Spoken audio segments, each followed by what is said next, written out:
Hai, sebelumnya Assalamualaikum warahmatullahi wabarakatuh. Salam, Om Swastiastu, Namo Buddhaya, dan salam kebajikan untuk kita semua. Perkenalkan, saya Dani Permana Putra yang akan membuka jalannya presentasi penugasan mata kuliah pemrograman data dan raya jurusan Bisnis Kreatif Program Pendidikan Vokasi Universitas Anyway, dan kenalin nih, ada rekan kelompok saya, yaitu yang pertama ada Albi Rizky Ramadan, yang kedua ada Ataki Laudi Rizky, yang ketiga ada Farel Akelia Siswandi, yang keempat ada Benhard Chandermart, yang kelima ada Mary Laura Pramitasari, yang keenam ada Asma Widya Tamarubun, dan yang terakhir ada Nahel Munik Basalamah. Nah, sebelum memasuki pada pemaparan materi kali ini, saya akan sedikit cerita yang bagaimana nanti bisa kita dengarkan untuk menambah tingkat kefokusan para penonton sekalian, dan agar dapat bisa menyimak video yang kita presentasikan pada penugasan pemrograman data dan raya kali ini. Nah, saya memiliki seseorang tetangga yang sangat baik dan ramah. Dia disukai oleh semua warga di kompleks kami. Dia juga dikenal sebagai orang yang suka membantu orang lain. Tidak hanya itu, dia juga selalu taat pada aturan. Suatu hari, tetangga saya ini terburu-buru berangkat ke kantor di pagi hari.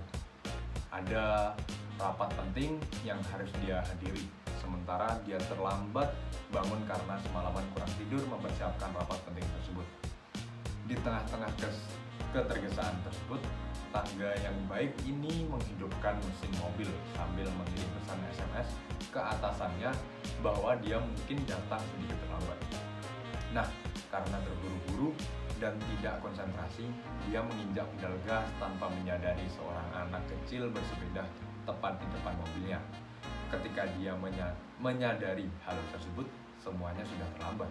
Dia menabrak anak kecil tersebut, nyawa sang anak tak tertolong. Dan anak tertentu adalah anak kandungnya sendiri.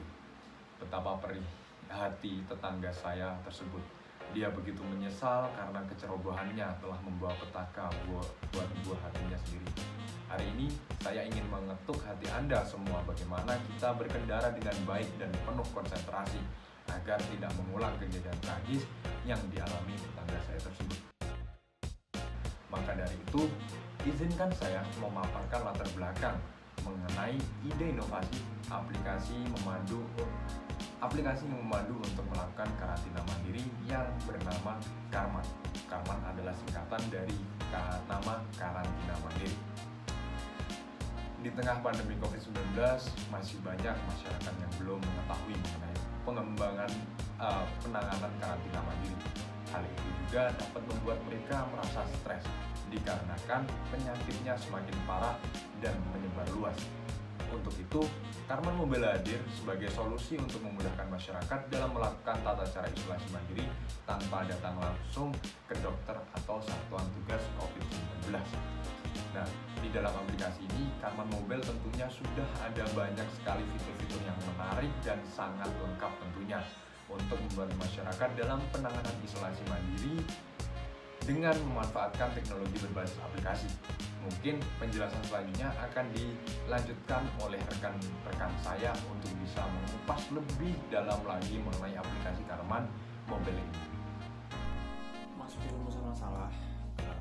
Jadi kenapa kita sebagai generasi muda ingin menciptakan aplikasi kayak gini? Yang pertama, bagaimana membantu masyarakat dalam melakukan isoman pada masa pandemi COVID-19. Yang kedua, bagaimana cara kerja aplikasi ini dalam membantu masyarakat di masa pandemi COVID-19. Yang ketiga, bagaimana aplikasi menentukan solusi yang tepat dalam membantu masyarakat melakukan isoman. Yang keempat, bagaimana mengaplikasikan cara isoman yang baik ke dalam bentuk aplikasi digital dalam membantu masyarakat melakukan isoman. Jadi, kita memiliki beberapa tujuan dalam membuat aplikasi ini. Yang pertama adalah menjelaskan cara membantu masyarakat dalam melakukan isolasi mandiri pada masa pandemi COVID-19. Yang kedua adalah memaparkan cara kerja aplikasi ini dalam membantu masyarakat di masa pandemi COVID-19. Yang ketiga adalah memaparkan aplikasi yang diberikan agar dapat membantu masyarakat dalam melakukan isoman. Yang keempat dan yang terakhir adalah menjabarkan cara pengaplikasian yang baik dalam bentuk aplikasi digital agar kita bisa membantu semua masyarakat yang lagi melakukan isoman di rumah. Selain memiliki tujuan, rumusan masalah dan latar belakang, Karman sendiri pun memiliki luaran yang diharapkan.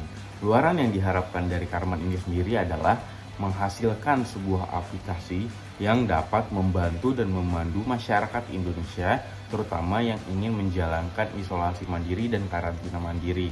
Sehingga masyarakat Indonesia yang ingin menjalankan karantina mandiri dan isolasi mandiri sendiri pun ini terbantu atas fitur-fitur yang diadakan, sehingga mereka merasa termudahkan oleh aplikasi Karman ini.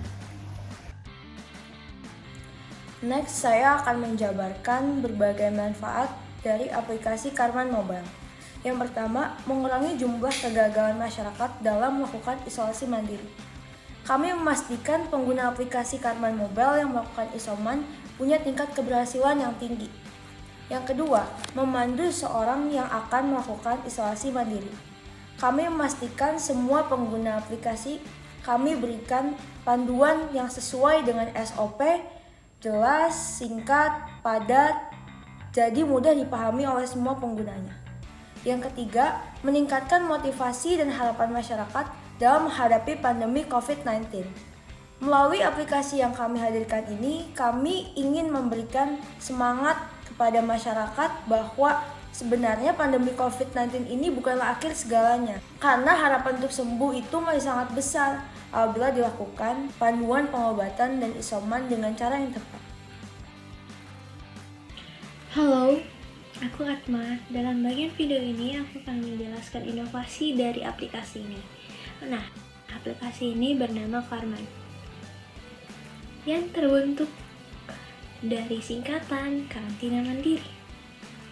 Sesuai namanya, aplikasi ini dibentuk untuk memandu seseorang menjalankan isoman menggunakan tahap-tahapan yang tepat. Nah, selain itu, aku mau ngasih tahu nih, di dalam aplikasi ini terdapat fitur-fitur yang menarik. Apa aja sih fitur-fitur yang menarik tersebut? Nah, di sini aku menjelaskan. Yang pertama, fiturnya itu ada merekomendasikan obat-obat apa aja sih yang perlu dan bagus untuk pemulihan kamu dalam menjalankan isoman. Nah, selain itu, aplikasi ini juga dapat merekomendasikan obat-obatan untuk penyakit lain. Penyakit-penyakit tepatnya penyakit-penyakit yang ringan. Contohnya, obat untuk mata kering, obat untuk sakit kepala sebelah kanan, obat untuk sakit tenggorokan, terus obat untuk sariawan, dan sebagainya. Dalam aplikasi ini bisa merekomendasikan untuk mengobati penyakit-penyakit tersebut. Nah, fitur yang kedua adalah merekomendasikan makanan-makanan yang bergizi untuk mempercepat pemulihanmu dalam menjalankan isoman. Nah, fitur ini dapat mengatur pola makan kamu selama menjalani isoman. Misalnya pagi hari minum jus, siangnya makan buah, malamnya gak boleh junk food, dilarang keras untuk junk food, agar kamu cepat pulih. Seperti itulah fitur-fitur kami yang ada di aplikasi ini. Sekian.